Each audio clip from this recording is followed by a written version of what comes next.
did not execute them in return for the hangings. We forewarned that if our prisoners of war are being executed, a day may come when prisoners of war on the other side will have to face the same fate in all the tragedy.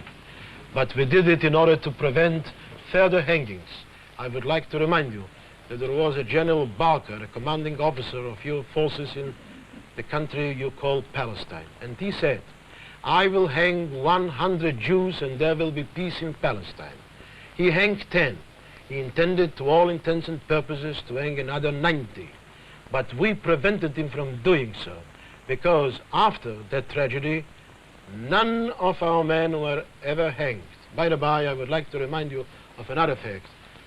2 men of the Irgun were taken to prison and flogged. They got 18 lashes with a whip. We also forewarned, don't flog our men, they are not criminals. They are fighters for freedom. Their honor is a soldier's honor. They flogged them. We took retribution.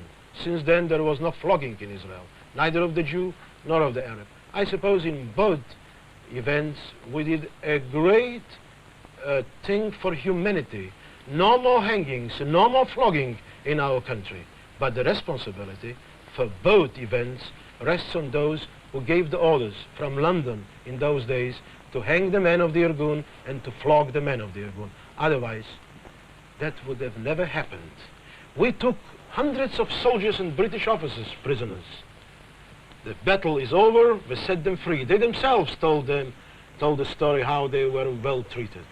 So therefore, all those accusations against the Irgun are absolutely baseless. Did you really expect the British to be hospitable towards you, rather than to be received with bomb threats? Now I am here. Mr. Macarius, Archbishop Macarius was here.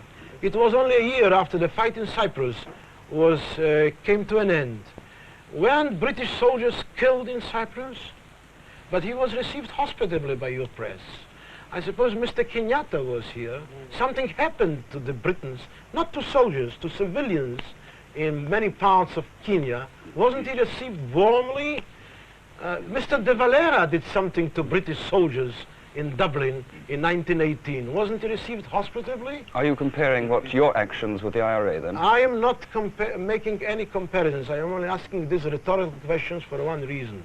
Because I do know, as probably you do know in your heart, that if I am not received as they were received, the reason is one, because I am a Jewish fighter.